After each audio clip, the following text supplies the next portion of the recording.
All right, one more second for people to grab a drink.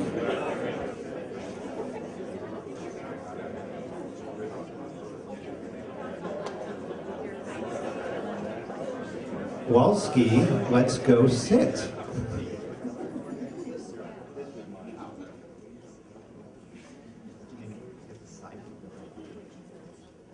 All right, are we good? All right.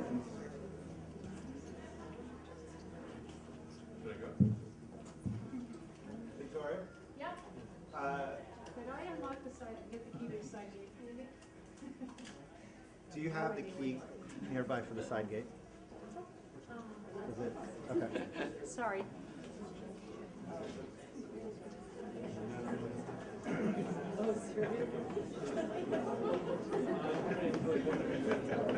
All right, how's everybody doing with my loud mic? Is everybody ready to end this year?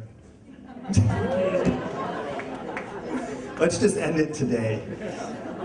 We've got more booze in the back, and I'm sure we can finish ourselves off at least. All right, so it's been an incredibly long year. It's been, what, 2 or 3 years since we started the Hollywood Hill, and we're winding down the second major year. I'll give you a few announcements why a few great people are strolling in. So the event facility, first announcement. Most of you know we took over an event center property in Hollywood earlier in the year, and it's basically a piece of junk that we were going to renovate. So what's happened now, we were in a pretty flexible relationship with the landlord, and because the marketplace now with real estate is dropping so significantly, and the space was not amazing, I mean, we were going to have to totally, gut it and rebuild it and spend a lot of money doing that. We're now going to hold off from doing that at the moment, and we've got a broker out there who is keeping a very fast eye on what properties are opening up around town, because we have a feeling there's going to be some really exciting properties that we could instead take over and have to do less work in renovation. So that being said, our current landlord, because the market for contractors is also so good, has decided he wants to bring in a contractor to kind of do a base renovation of the building we're in right now. So we're going to move out of there in about 2 weeks and be out of there from January through March. And there's a very good chance that we're not going to go back there, that we will find a space between that period and then move into it. So in the meantime, those first 3 months, we're going to be launching Armchair Revolutionary, which obviously we've been working on for about 2 years. But I can tell you it's looking really good, and it's going to be in beta in about 2 weeks, and then we'll open it up to the public. And so we'll be working on that and doing media projects finally for the first time. So you guys are going to start seeing a lot of internal media projects go up on SeedGrid, and we'll be asking a lot of you who are writers and directors to come in and start working on media for Armchair, et cetera, et cetera. And that'll be really exciting. That's about probably all the announcements I want to give. So this event is a really fun topic, obviously. When I went to Elon originally, happy talking about filming in space. But the inspiration for it was, you'll see today, he got into filmmaking himself and put some cameras on his rockets.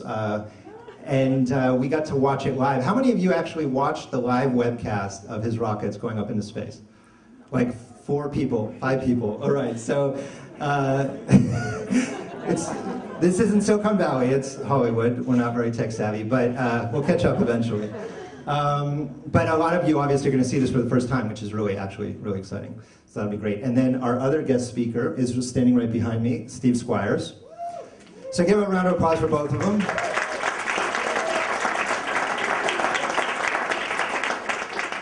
And Elon's going to go first with a presentation for about half an hour on SpaceX and what he's been doing. He's also going to give us an update at some point on the auto industry as it relates to Tesla right now, because I'm sure we're all fascinated to find out what his perspective is on that. And then we'll do the 2 half-hour presentations. Then we'll have Q&A with both of them for another half an hour. And then we have our real party in the back. So we've got drinks and food and everything from 5 to like 6:30, whatever. And we can all party and have a good time. So one last thank you to our host, who's probably outside. Victoria, are you back? Yeah. All right. Well, we're going to wait for our host to get back, because that would be the appropriate thing to do.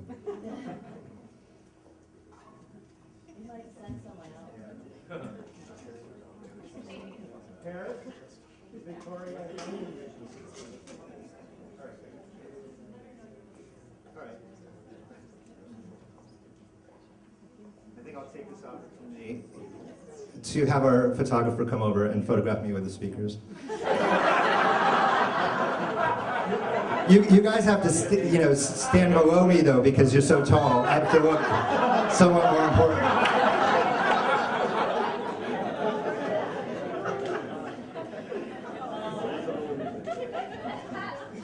Excellent. All right. Well, actually, why don't we take this time? Yeah. All right. Ori, the other co-founder of the Hollywood Hill, would also like a photo with them. It's photo time. Everybody step up. Why don't you take a quick photo?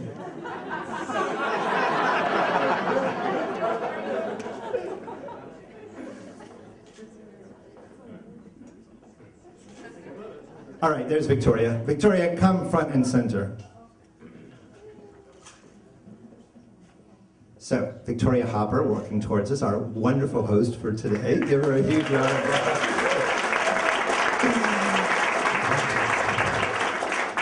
And the second year we're doing this, it's so fantastic to end the year with you, and this fantastic house, and obviously your hospitality, and obviously you know I love you dearly. She's been very involved in the Obama campaign, and obviously from very early on. So from very, very early on, when there was a split in town here, who's backing Hillary versus Obama, she decided to go with Obama, and so you have a lot, you owe to her to getting him in the office of the White House. Thank you. All right, so thank you, and please, yes. I just want to say thank you for coming back. It's nice to see so many familiar faces, and welcome. And the art has changed. A lot of it is on tour, so if anyone has any questions later, I'd be happy to tell you what's what. So I'll see you after. All right, and then we should get you need a photo with the speakers, so why don't you step out?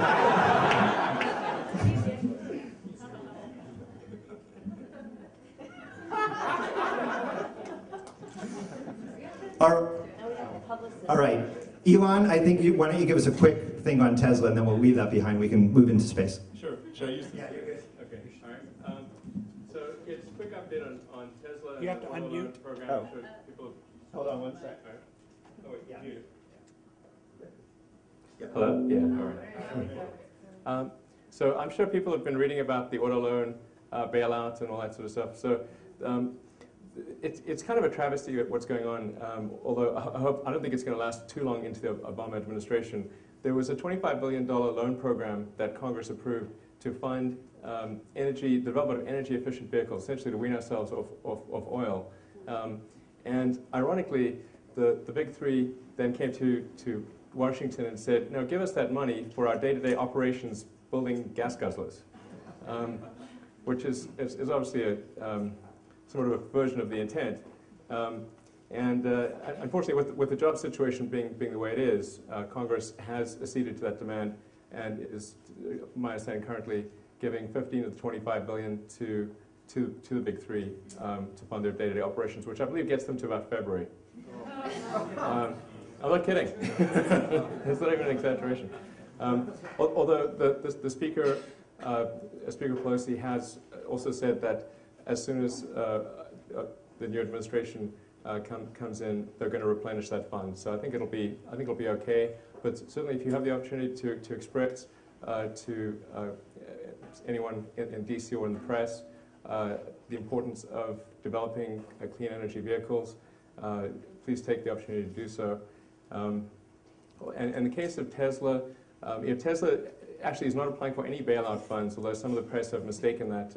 What Tesla's done is applied for funding to develop lower-cost mass-market vehicles, and it's essentially the exact intent of the legislation.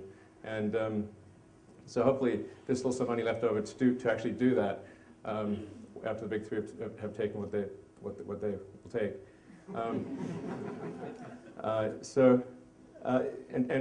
The Tesla Roadster, I think a lot of people are familiar with that. That's the two-seater sports car. In fact, my car, which is production unit 1, is parked outside. If anyone's curious to see it, there's also a Tesla Sales and Service Center on Santa Monica Boulevard. So if you want to pop in and take a look at the car at that time, you're also welcome to do so. And we're about to deliver our 100th production Tesla next week. And that's, interestingly enough, our 100th customer is Sam Perry. If anybody watched when Obama won and Oprah was crying on some guy's shoulder,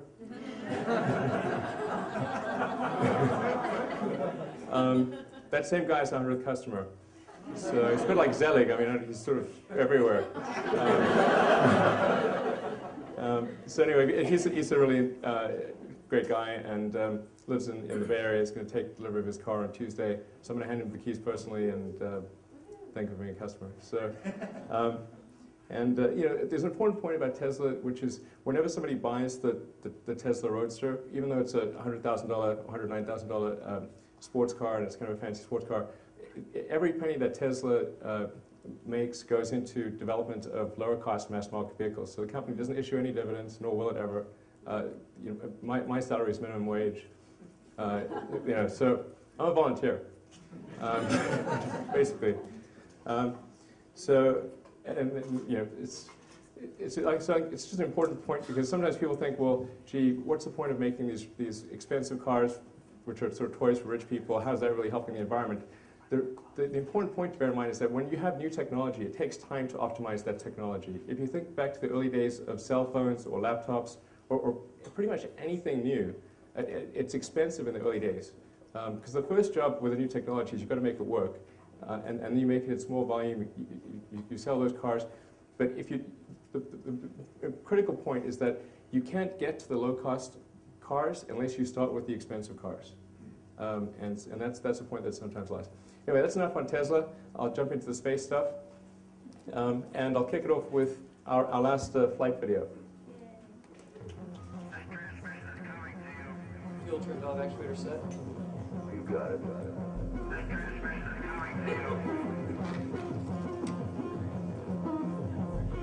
First stage tank present. Deck 1 triggered. Water diffusion system, it's on. So this is actually on a remote tropical island. We launched our small rocket, the Falcon 1, from an island in the Kwajalein Atoll. So it feels a bit nefarious to be launching rockets from remote tropical islands. Yeah, I feel a bit like a Bond villain. In this case, it's basically just a dummy satellite. So this was basically the test flight to get to orbit. So this is actually our fourth flight. So the flights 2 and 3 made it to space, but they didn't make it all the way to orbit. And it's actually a lot harder to get to orbit than it is to get to space. You can get to space just by going up to Mach 3. But to get to orbit, you have to have a minimum of Mach 25. And that doesn't actually explain the full difficulty because the energy scales with the square of the velocity. So getting to space, 9 units of energy, getting to orbit, 625 units of energy. It's about 70 times harder to get to orbit than to get to space. And that's why there's only been about half a dozen countries in the world that have actually reached orbit. So this is actually the first completely privately developed rocket to reach orbit. And also the first privately developed liquid fuel rocket to reach orbit. This is the Falcon 1. It's named Falcon after the Millennium Falcon from Star Wars. Looks nothing like it, but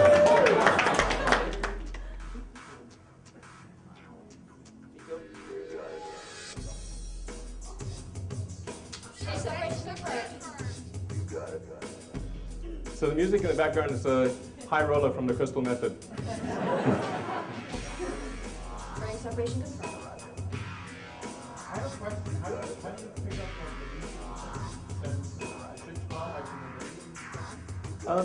Actually, with rockets, the only semi-reusable rocket in the world right now is the space shuttle. And I say semi-reusable because the main tank is actually thrown away every time. So typically, well really, almost in all cases, rockets are not recovered. They basically re-enter and kind of either burn up or crash into the ocean and sink to the bottom, type of thing. Now with Falcon 1, our intent is to recover the first stage, which unfortunately we weren't able to do in this flight. The telemetry coming down showed that it didn't have enough thermal protection, so it actually ended up burning up. We need to increase the thermal protection. The fuel is high purity kerosene. So it's like sort of a very clean form of jet fuel, basically, with no sulfur content. It's not the greenest thing in the world, but we do buy lots of carbon offsets. So.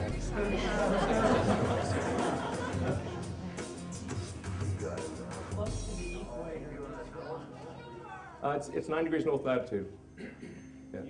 Making use of the turning of the Earth to help. Yeah, exactly. We're making use of the Earth's rotation to help with the insertion velocity. Couldn't you actually go out? Wouldn't it be easier to go into space and then come taxi back into orbit? Well, the only way to go up and stay up is to reach orbit. The gravity is actually almost the same force at, say, 200 miles above Earth's surface as it is on the surface of the Earth. The only reason people seem to be sort of floating around, but actually what's happening is they're zooming around the Earth super fast, and the outward acceleration is equal to the inward acceleration of gravity. And so when that's neutralized, you have what appears to be zero gravity, but you're actually just sort of falling around the Earth.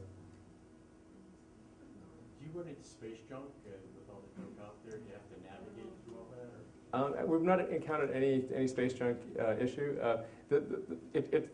Although there's been a lot of launches up there, and there have been issues like where the Chinese blew up a satellite and scattered bits all over the place, it's so big up there that the statistical chance of being hit is tiny. But for things which carry people, like the space station and our Dragon spacecraft, they actually have micrometeorite shields, so they can take a high impact, which is essentially a high-speed bullet coming at it.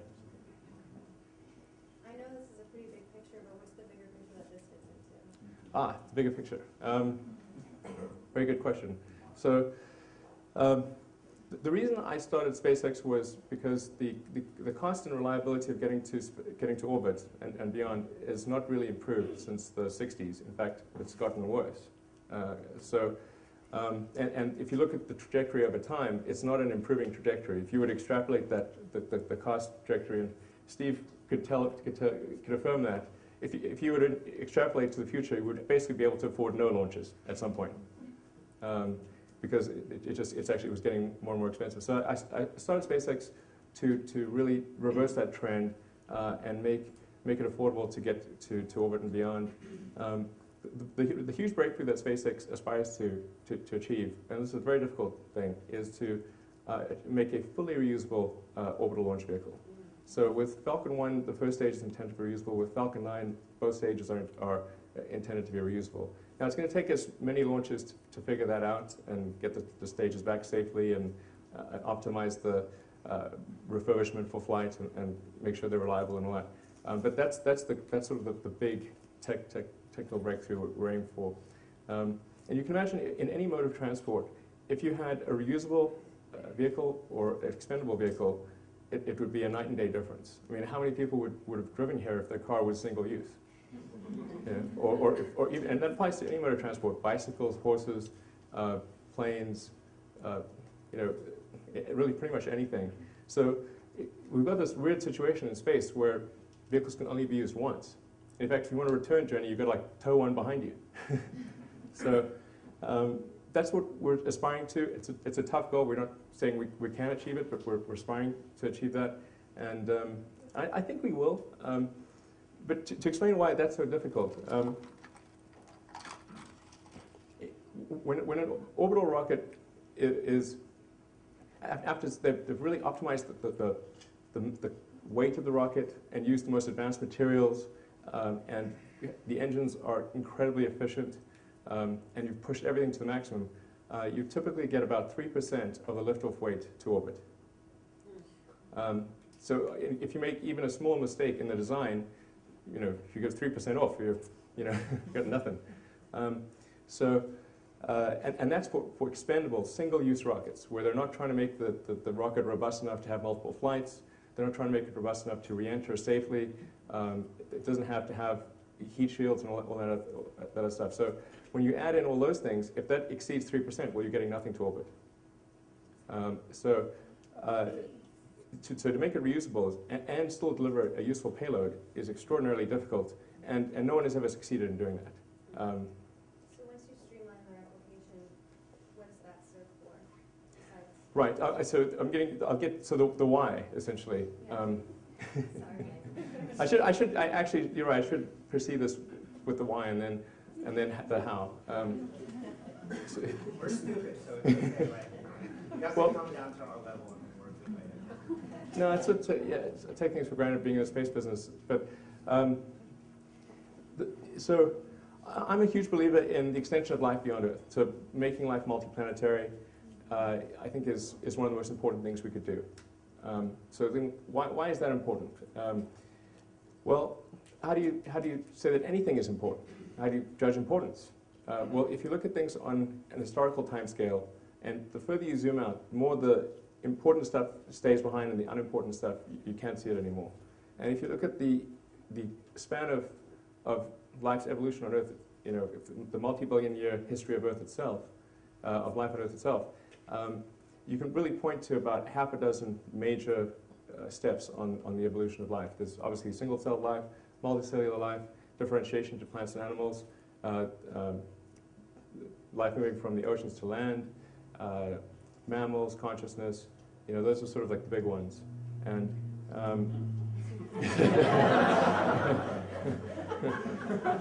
that's why we're here talking. And on that scale also would fit, I think, the extension of life to multiple planets, so life becoming multiplanetary. It would be at least as important, if not more important, than life going from the oceans to land. At least oceans to land, you could jump back in the ocean if you got uncomfortable.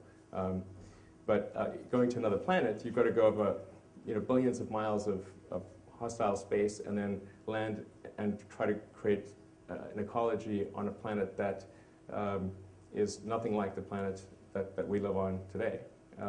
Although our current planet may become more like that planet if we're not careful. But that's so if you have something which arguably could fit on the important scale of the evolution of life itself, then it's reasonable to say it's important and should get some of our resources.